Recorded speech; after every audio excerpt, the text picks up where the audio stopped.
आदाब नाज़रीन, उर्दू खबरों में आप सभी का खैर मकदम है। सबसे पहले नजर डालेंगे आज की अहम सुर्खियों पर।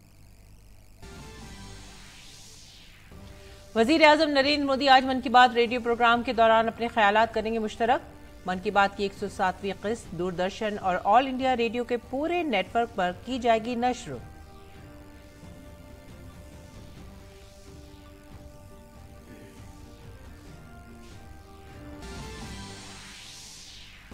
यौम आइन के मौके पर सदर जमहूरिया द्रौपदी मुर्मू आज सुप्रीम कोर्ट में आइन साज डॉक्टर भीमराव अम्बेडकर के मुजस्मे की करेंगी नकाब कुशाई। नायब सदर जमहूरिया आज शाम वजारत कानून के प्रोग्राम में भी होंगे शरीक।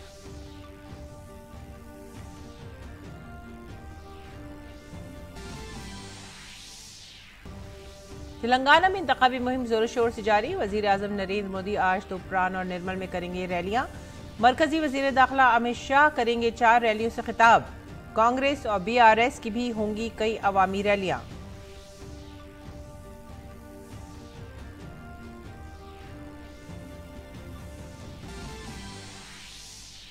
हमास ने जंगबंदी के दूसरे रोज 13 इसराइली और 4 गैर मुल्की यरगमालियों को किया रिहा।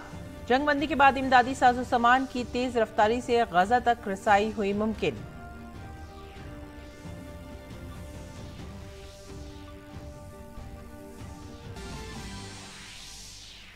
खेलों में भारत और ऑस्ट्रेलिया के दरमियान दूसरा टी20 मैच आज त्रिवनंतपुरम में।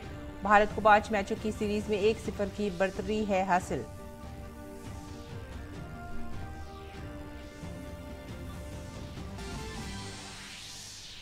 बैडमिंटन में चाइना मास्टर्स मुकाबले जारी। भारत की सात्विक साईराज और चिराग शेट्टी की जोड़ी फाइनल में खिताब जीतने के लिए आज पुरअज़्म। भारतीय जोड़ी का मुकाबला चीन की लियांग वी केंग और वांग चांग की जोड़ी से होगा।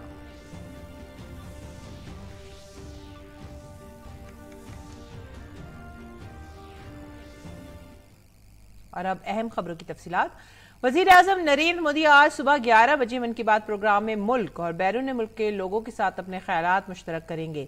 ये माहाना रेडियो प्रोग्राम की 107वीं किस्त होगी।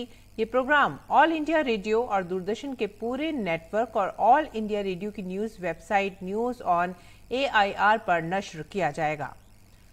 ये प्रोग्राम मोबाइल ऐप और नरेंद्र मोदी मोबाइल ऐप पर भी नश्र होगा। इसे all India radio, Doordarshan news, वजीर आजम के दफ्तर और इत्तलात और नशरियात की वजारत के यूट्यूब चैनल्स पर बराह रास्त नश्र किया जाएगा।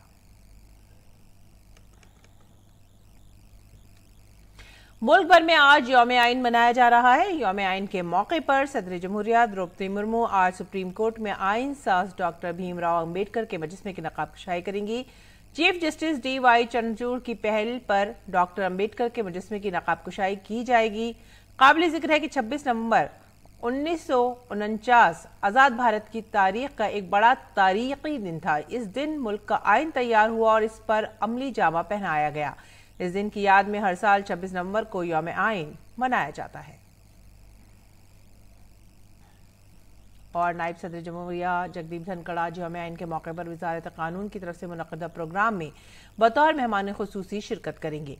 वजारत कानून और इंडियन लॉ इंस्टीट्यूट मुश्तरका तौर पर विज्ञान भवन नई दिल्ली में एक कौमी सतह के सेमिनार का इनेकाद कर रहा है। इसमें 5 तकनीकी सेशन होंगे। माहिरीन कानून, पॉलिसी साज और माहिरीन तालीम और शोबे से मुंसलिक माहिरीन मुल्क के कवानीन में इस्लाहात की जरूरियात पर गौर व ख्वास करेंगे। इस सिंपोजियम का मकसद दुनिया और इसमें रहने वालों की फलाह व बहबूद के साथ साथ आईनी इक़दार और आलमी उमंगों के दरमियान अहम रब्त को भी तलाश करना है। इस मौके पर a guide to alternative dispute resolution और perspectives on constitution and development के उन्वान से 2 किताबों का इजरा भी किया जाएगा।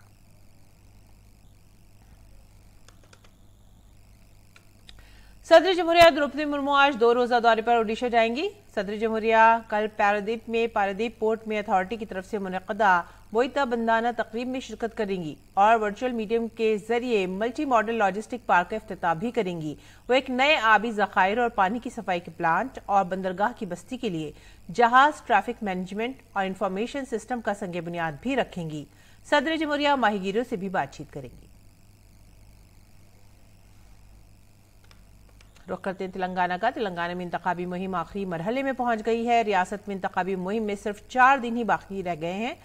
तेलंगाना में इस महीने की 30 तारीख को वोटिंग होने जा रही है। तमाम बड़ी पार्टियों के सरकर्दा रहनुमाओं ने मुख्तलिफ हलकों में इंतखाबी मुहिम तेज कर दी है। भारतीय जनता पार्टी, कांग्रेस और बाएं बाजू की जमातों समेत बड़ी पार्टियों के सरकर्दा रहनुमा दूर दराज इलाकों में इंतखाबी मुहिम चला रहे हैं। वजीर आजम नरेंद्र मोदी आज तेलंगाना, तोप्रान और निर्मल में जलसा-ए-आम करेंगे। इससे पहले कल वजीर आजम मोदी ने कामारेड्डी और महेश्वरम में बड़ी इंतखाबी मीटिंगों से खिताब किया।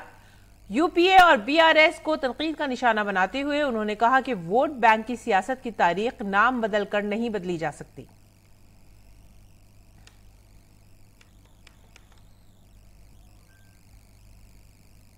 और वजीर आजम नरेंद्र मोदी आज तेलंगाना के निर्मल असेंबली हल्के में इंतखाबी रैली करेंगे।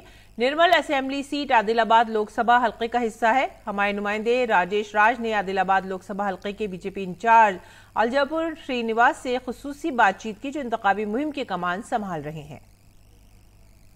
मोदी 3 दिनों के लिए तेलंगाना की यात्रा पर हैं और धुआंधार रैलियां कर लोगों से संवाद भी कर रहे हैं। इसी कड़ी में रविवार को प्रधानमंत्री नरेंद्र मोदी निर्मल आएंगे और निर्मल में आदिलाबाद लोकसभा क्षेत्र के अंतर्गत वो यहां पर एक रैली को संबोधित करेंगे।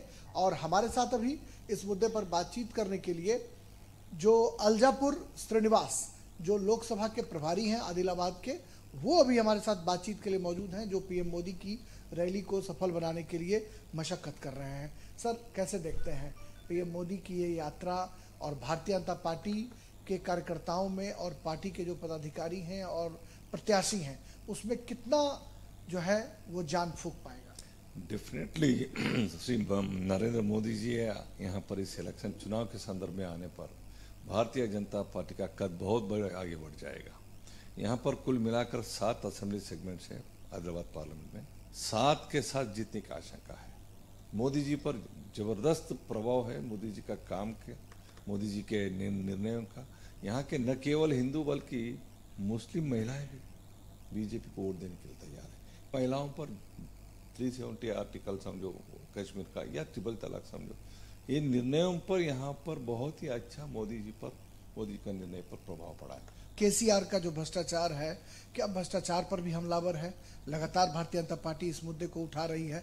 कितना जनता पर इसका असर देखा जा रहा है? नहीं, इसका डेफिनेटली मोदी जी, अमित शाह जी, नड्डा जी, इस प्रदेश में जो सरकार का, केसीआर सरकार का, उनका फैमिली सरकार का जो भ्रष्टाचार का काम चल रहा है, ना भारत में ना और कहीं कभी नहीं हो सकता, उतना भ्रष्टाचार है। ये सारे जनता में भारतीय जनता पार्टी नेत्रगण टोटली चेतना लाई है। लोग भी जान चुके हैं, तिरस्कार कर रहे हैं केसीआर जी को।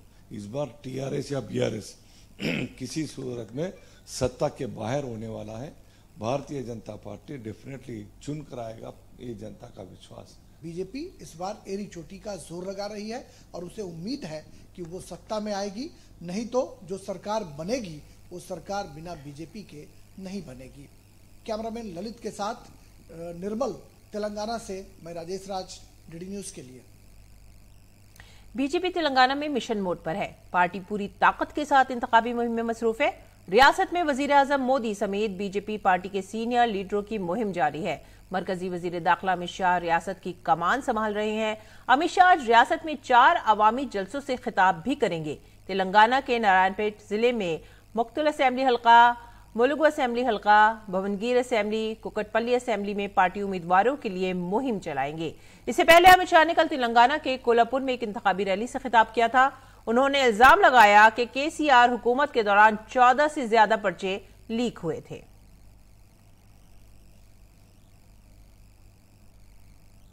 और इस बीच तेलंगाना में असेंबली इंतखाबात के पेश नजर सियासी पार्टियों ने अपनी पूरी ताकत झोंक दी है। कांग्रेस और बीआरएस के स्टार कैंपेनर्स भी मैदान में उतरे हुए हैं। दोनों पार्टियों के कई रहनुमा आज रियासत में अपने उम्मीदवारों के लिए जलसा-ए-आम करेंगे।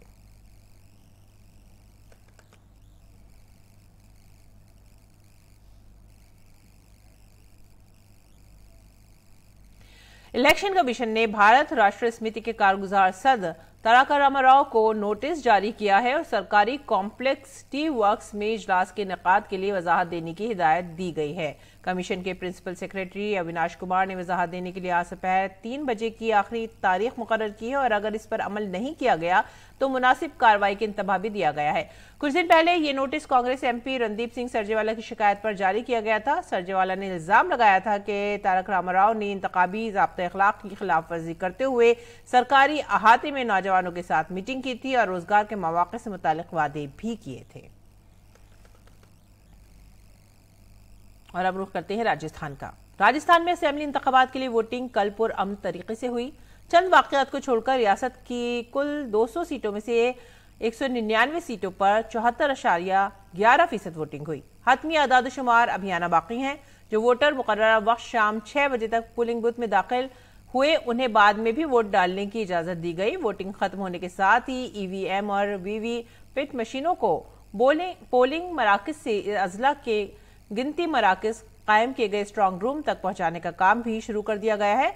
वोटों की गिनती अगले माह की 3 तारीख को होगी। और उत्तरकाशी के सलक्यारा में सुरंग में फंसे 41 मजदूरों को बचाने के लिए रेस्क्यू ऑपरेशन जंगी पैमाने पर जारी है। मरकजी और रियासती हुकूमतें रेस्क्यू ऑपरेशन की मुसलसल निगरानी कर रही हैं। माहिरीन की बहस के बाद अब मजदूरों को बाहिफाजत निकालने के लिए वर्टिकल ड्रिल का मुतबादल तरीका इख्तियार किया गया है। इसके लिए SJVN और ONGC की टीमें सलक्यारा सुरंग के ऊपर पहाड़ी पर अपना काम कर रही हैं। नेशनल डिजास्टर मैनेजमेंट अथॉरिटी के मेंबर लेफ्टिनेंट जनरल सैयद अता हुसनैन ने इमदादी कार्रवाइयों पर बताया कि इमदादी कारकुन पूरी चौकसी के साथ काम कर रहे हैं। सुरंग में मलबे को 62 मीटर से 47 मीटर तक एक मशीन के जरिए निकाला गया है। बाद मशीन का एक हिस्सा टूट गया और इसे निकालने की भी कोशिश की जा रही है। इत्तला के मुताबिक सुरंग में फंसे मजदूर महफूज हैं और उनसे मुसलसल बातचीत हो रही है। मजदूरों के लिए खुराक, फल, पानी और अद्वियात पाइपलाइनों के जरिए सुरंग में भेजी जा रही हैं। सुरंग से निकलते ही मजदूरों को तिब्बी सहूलतें फराहम करने के मुकम्मल इंतजाम किए गए हैं। उन्हें बेहतर इलाज के लिए ऋषिकेश के all India institute of medical science ले जाने के लिए काफी तादाद में एम्बुलेंस तैयार रखी गई हैं। अगर वो नाजुक हालत में पाए गए तो मजदूरों को हवाई जहाज से अस्पताल ले जाया जाएगा। सुरंग के अंदर काम करने वाली रेस्क्यू टीम के लोगों के लिए प्रोटेक्शन अम्ब्रेला भी बनाई जा रही है। और आगे बढ़ते हैं अगली खबर की तरफ। केरल की Kochi university of science and technology में कल देर शाम एक म्यूजिक कॉन्सर्ट के दौरान भगदड़ में 4 लोगों की मौत हो गई और 46 जख्मी हुए। महलूकीन में 3 तलबा भी शामिल हैं। 4 तलबा की हालत तशवीशनाक है। जख्मियों को कलमाश्री मेडिकल कॉलेज में दाखिल कराया गया जहां उनका इलाज जारी है। प्रोग्राम शुरू होने के बाद जब बारिश शुरू हुई तो शुरा हॉल की तरफ भागी। इसी वजह से भीड़ जमा हो गई, जिसके बाद भगदड़ की वजह से ये अफसोसनाक वाकया पेश आया।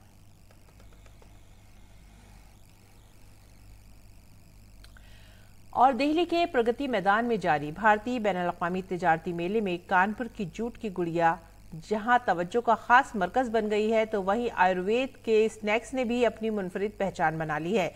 इस मेले में securities and exchange board of India यानी सेबी का एक पंडाल भी देखा जा सकता है जिसमें तमाम मालूमात मौजूद हैं। ITPO ने मेले में कैशलेस सहूलियत पर खास तौर से तवज्जो दी है। मेले में और क्या खास है, हमारे नुमाइंदे ऋषि शाना ने जायजा लिया। भारत अंतर्राष्ट्रीय व्यापार मेले में जूट से बनी गुड़िया भी आकर्षण का केंद्र बनी हुई हैं। कानपुर से किरण गुप्ता आई हुई हैं। किरण, किस तरह से बनाते हैं आप ये गुड़िया? ये जो डॉल्स हैं हम लोग ये जूट से बनाए हुए हैं। जूट लकड़ी लोहे के तार पे बनाए हुए हैं। और ये जो डॉल्स हैं ये हम लोग खुद से ही बनाते हैं। ये मेरी फैमिली आर्ट है। इसको हम लोग मम्मी पापा मेरी सिस्टर्स भाई बहन मिलके बनाते हैं। लोगों का किस तरह से रुझान मिल रहा है, कितना पसंद कर रहे हैं? हाँ, इसको बहुत पसंद कर रहे हैं क्योंकि मार्केट में ये ऐसे डॉल्स अवेलेबल नहीं है। ये केवल हम लोग ही बनाते हैं। बहुत एक तरह से कहा जाए ना कि ये बिल्कुल रेयर आर्ट है। इसको लगभग सभी लोग बनाना छोड़ ही चुके हुए हैं। इसको फ्रेंडली है। ये सभी देखिए जूट से बना हुआ है। जूट लकड़ी लोहे के तार पे बना हुआ है। ये लकड़ी का बेस होता है। इसमें कुछ भी प्लास्टिक का यूज़ नहीं किया गया है। इस मेले में आयुर्वेद स्नैक्स भी देखे जाते हैं। किस तरह के बनाए गए हैं ये उत्पाद, आइए बात करते हैं डॉक्टर सहरा से। पिछले 27 साल से प्रैक्टिस में हूँ, तो अपने आयुर्वेद के एक्सपीरियंस को मैंने इन न्यूट्रिशन बार्स में डाला है। Our aims to give guilt-free snacks in the society.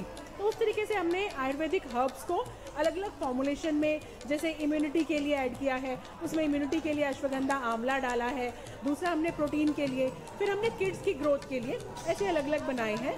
और snacks are completely sugar free, ये जैगरी बेस्ड है, इसमें अंजीर है और खजूर है, मतलब पूरा न्यूट्रिशन है बट साथ साथ टेस्ट भी है। व्यापार मेले में सेबी का स्टॉल भी आकर्षण का केंद्र बना हुआ है। क्या खास है इसके पंडाल में, बात करने के लिए हमारे साथ मौजूद हैं रवि जायसवाल जी सेबी से। मार्केट के जो पार्टिसिपेंट्स हैं, एक्सचेंजेस हैं, NSE, BSE, एमफी, उसके अलावा NCDEX, NSDL, CDSL, इन सबके साथ मिलकर ये एक जॉइंट पेविलियन लगाया हुआ है।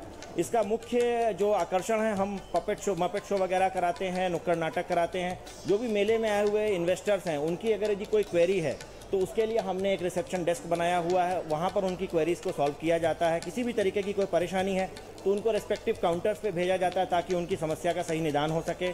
इसके अलावा हमने इन्वेस्टर सर्वे के लिए QR कोड लगवाए हुए हैं। मेले में खाने पीने के स्टॉलों पर बहुत सी योजनाएं चल रही हैं, क्या योजनाएं हैं? आशीष हमारे साथ है। आशीष, किस तरह की यहाँ पर योजना चालू की है? सर, अभी ये ITPO ने एक कैशलेस सुविधा का वो किया है। जैसे कि ITPO ये चाह रहा है कि हम पूरा इसके अंदर ऑनलाइन आ जाए, हम बिल्कुल कैश को ख़त्म कर दें। इसके अंतर्गत ITPO ने एक ये योजना स्टार्ट करी है, जिसके अंतर्गत बैंक ऑफ बड़ौदा एक कार्ड इशू कर रहा है, फूड कार्ड इशू कर रहा है, जिसके अंदर कस्टमर को 450 सर पे करना पड़ेगा और 450 के अंदर 500 रुपये उसके पास आएंगे। मतलब कि 50 रुपये ITPO एक्स्ट्रा कस्टमर को दे रहा है। इस पर इनिशिएटिव कर रहा है कि वो कार्ड इसको परचेज करें और कैशलेस को पूरा ख़त्म कर दें, कैश को यूज ही ना करें। कहीं ना कहीं जो खाने पीने के शौकीन हैं उनके लिए भी अच्छी खबर है। जो मेले में आ रहे हैं वो 450 रुपये खर्च करें और 500 रुपये का कार्ड प्राप्त करें और जमकर खाएं। कैमरामैन आनंद कुमार के साथ गिरीश निशाना, DD न्यूज, दिल्ली। और आइए अब नजर डालते हैं मौसम के हाल पर। महकमा मौसमियात ने शुमाली महाराष्ट्र के मुख्तलिफ मकामात पर तूफान, बिजली, तेज़ हवा और ज़ालाबारी के साथ साथ तेज़ बारिश की पेशनगोई की है। इसी के पेश नज़र रियासत के शुमाली हिस्सों के लिए ऑरेंज अलर्ट भी जारी कर दिया गया है। मराठवाड़ा और विदर्भ के कुछ अजला को छोड़कर रियासत में कुछ मकामात पर गरज, चमक और तेज़ हवाओं के इम्कान के पेश नज़र येलो अलर्ट भी जारी किया गया है। IIT गुवाहाटी पर मबनी एक स्टार्टअप ने मुल्क में शमसी तवानाई के अहदाफ को हासिल करने की समत में एक बड़ी पहल की है। क्वांट सोलर नामी एक स्टार्टअप ने पानी पर तैरते हुए सोलर प्लांट्स लगाने की टेक्नोलॉजी तैयार की है। इससे न सिर्फ शमसी तवानाई की पैदावारी सलाहियत में इजाफा होगा बल्कि ये टेक्नोलॉजी पानी के तहफ़्फ़ुज़ में भी मददगार साबित होगी। पेश है ये खास रिपोर्ट। सोलर पैनल्स अमूमन जमीन पर या इमारत की छतों पर नस्ब किए जाते हैं, लेकिन IIT गुवाहाटी में कायम एक स्टार्टअप ने पानी पर शमसी प्लांट लगाने के फन में महारत हासिल कर ली है। क्वांट सोलर नामी एक स्टार्टअप ने तैरते सोलर प्लांट्स यानी पानी पर तैरने वाले सोलर प्लांट्स लगाने की टेक्नोलॉजी तैयार की है। साफ तवानाई की पैदावार के साथ साथ इस टेक्नोलॉजी का फायदा ये है कि इससे जमीन की बचत होती है जिसे दूसरे मकासद के लिए इस्तेमाल किया जा सकता है। Floating solar projects are fast emerging as third pillar of solar installation across the globe after ground-mounted and rooftop. And the reason being that floating solar offers a lot of inherent benefits which other mode of installation does not offer.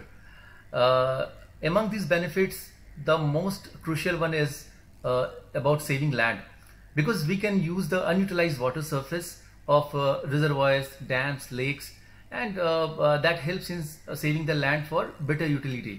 तैरते solar plants डैमों और आबी ज़खायर पर लगाए जा सकते हैं। पानी की ठंडक असर की वजह से बेहतर कारकर्दगी के साथ तवानाई पैदा की जा सकती है। इसके अलावा ये पौधे बुखारात को 70% तक कम करते हैं, जिससे पानी की बचत में भी मदद मिलती है। ज़्यादा एफिशिएंसी से पावर जनरेट कर पाते हैं क्योंकि पानी के कूलिंग इफेक्ट के कारण सोलर पैनल्स का जनरेशन बेटर हो जाता है। और इसका एक और फायदा ये है कि ये पानी का इवोपरेशन रोक पाता है, जिसके कारण हम फ्रेश वाटर को बचा पाते हैं। अब हमारे देश में हजारों हजार जलाशय हैं, बड़े बड़े डैम्स हैं, झील हैं, तालाब हैं। तो अगर हम इन तरह के वाटर बॉडीज के ऊपर इस तरह के प्रोजेक्ट्स को लगाएं तो सस्टेनेबिलिटी के लिए काफी बड़ा कदम होगा। मुल्क में मौजूद बड़ी तादाद में आबी ज़खायर, डैम, झीलों और तालाबों पर सोलर प्लांट्स लगाने से न सिर्फ तवानाई की पैदावार में बढ़ोतरी होगी बल्कि बढ़ती हुई तवानाई की जरूरियात को पूरा करने में मदद मिलेगी। माहौलियाती तहफ़्फ़ुज़ और पायदार तवानाई के अहदाफ के हुसूल में भी ये मददगार साबित होगा। निशान सरब की रिपोर्ट, DD न्यूज। और अब नजर डालते हैं बैनुल अक़वामी खबरों पर। पोप फ्रांसिस कल रोम के एक अस्पताल में सीटी स्कैन के लिए गए। पोप फ्रांसिस के फ्लू से मुतासर होने का इम्कान है। वेटिकन के जारी बयान के मुताबिक 66 साला पोप रोम के अस्पताल में सीटी स्कैन कराने के बाद कल दोपहर वेटिकन में अपनी रिहाइशगाह पर वापस आ गए हैं। उनकी अगली अवामी मौजूदगी आज के लिए मुकर्रर है, जहां उनके हफ्तावार एंजल्स पैगाम में अक़ीदतमंदों से खिताब करने की उम्मीद है।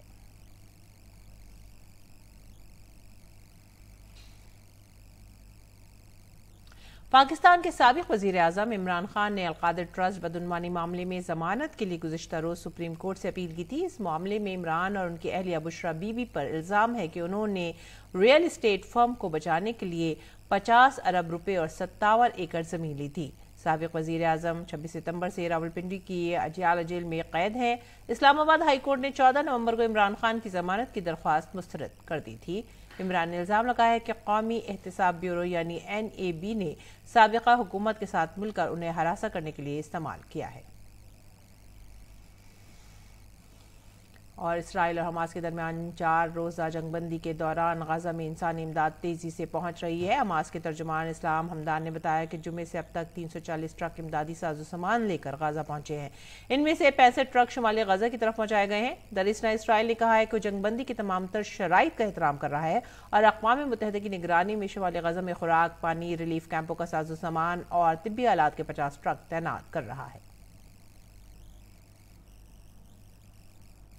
रुख करते हैं खेल के मैदान का। भारत और ऑस्ट्रेलिया के दरमियान 5 T20 मैचों की सीरीज का दूसरा मैच आज तिरुवनंतपुरम में खेला जाएगा। टीम इंडिया ने पहला मैच जीतकर 1-0 की बर्तरी हासिल कर ली है। पहले मैच में भारतीय बल्लेबाजों ने शानदार कारकर्दगी का मुजाहरा करते हुए एक बड़ा हदफ हासिल कर लिया। ऐसे में सूर्य कुमार यादव की क़यादत में नौजवान टीम इंडिया एक बार फिर शानदार खेल का मुजाहरा करने के इरादे से मैदान में उतरेगी। काबिल जिक्र है कि भारत ने सीरीज का पहला मैच 2 विकेटों से जीता था। सूर्य कुमार यादव ने इस मैच में 80 रन की इनिंग खेली थी, जबकि ईशान किशन ने 58 रन बनाए थे। टीम के गेंदबाजों की अपनी कारकर्दगी बेहतर करनी होगी। भारत ने तिरुवनंतपुरम में अब तक कुल 3 मैच खेले हैं। इस दौरान उन्होंने 2 मैच जीते हैं और 1 मैच में शिकस्त का सामना करना पड़ा है। बैडमिंटन में सात्विक साईराज और चिराग शेट्टी की भारतीय जोड़ी आज चाइना मास्टर्स बैडमिंटन मुकाबले का खिताबी मैच खेलेगी। फाइनल में सात्विक और चिराग की जोड़ी का मुकाबला चीनी जोड़ी लियांग वीकेंग और वॉन्ग चांग से होगा। इससे कबल हफ्ते को सेमीफाइनल में भारतीय जोड़ी ने ही जी टेंग और रेन जियांग यू की चीनी जोड़ी को सीधे गेम में 21-15, 20-22 से शिकस्त दी थी। सात्विक और चिराग के लिए साल बहुत अच्छा रहा है। उन्होंने इस साल Asian badminton championship, Indonesia super 1000, Korea super 500, Swiss super 300 और एशियन गेम में सोने के तमगे जीते थे। और नाज़रीन, अब पेश है दिल्ली से शाया उर्दू अखबारात का मुख्तसर जायजा।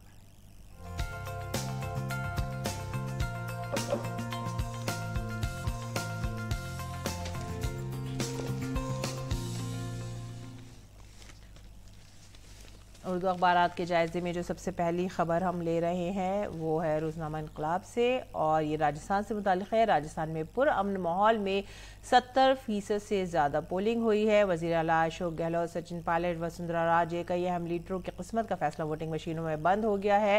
कांग्रेस ने रियासत में दोबारा हुकूमत बनाने के एतमाद का इजहार किया है, तो वहीं बीजेपी ने एक बार फिर राहुल गांधी के खिलाफ इलेक्शन कमीशन में शिकायत दर्ज कराई है और सख्त कार्रवाई का मुतालबा भी किया है। अगली खबर लेंगे सहाफ़त से।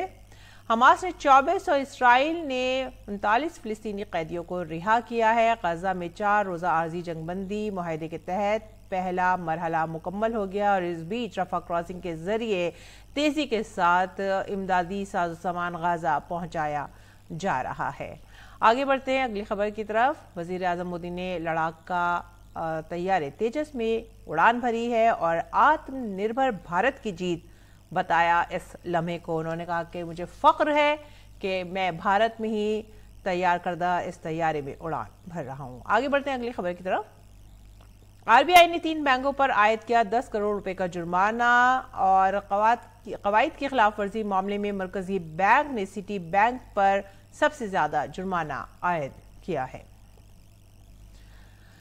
आदित्य सोलर मिशन आखिरी मरहले की जानिब रवा दवा है। इसरो चीफ का बयान। हिंदुस्तान का पहला शमसी मिशन आदित्य L1 अब अपने आखिरी मरहले की तरफ बढ़ रहा है और ये 7 जनवरी 2024 को L पॉइंट तक पहुंचने के लिए पूरी तरह से तैयार है। इसरो चीफ एस सोमनाथ ने ये मालूमात दी है।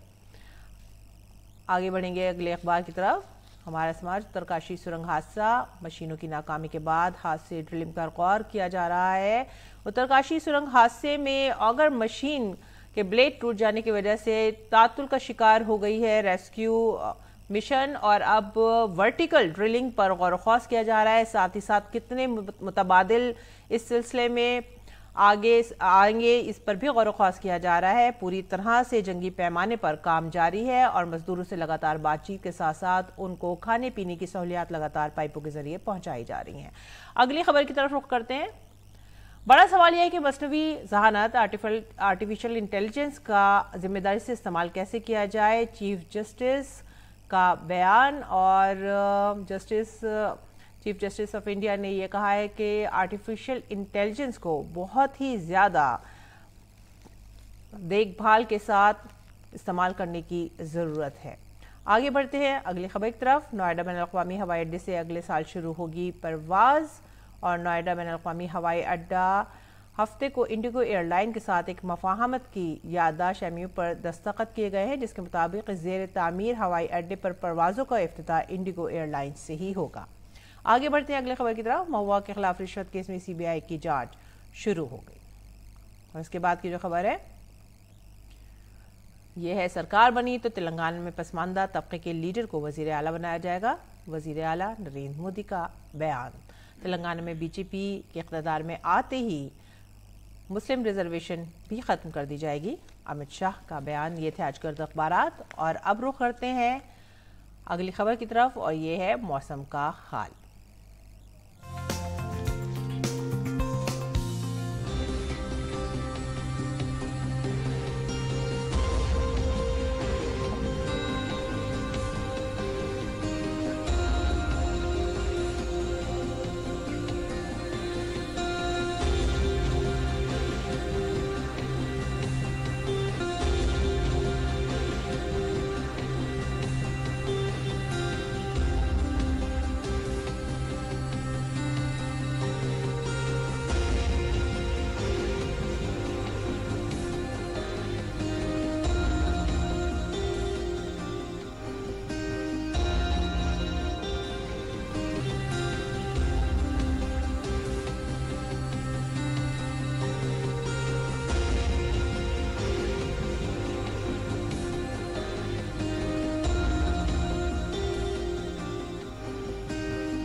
इसी के साथ ही आप हमारी पूरी टीम को दीजिए इजाजत। आदाब।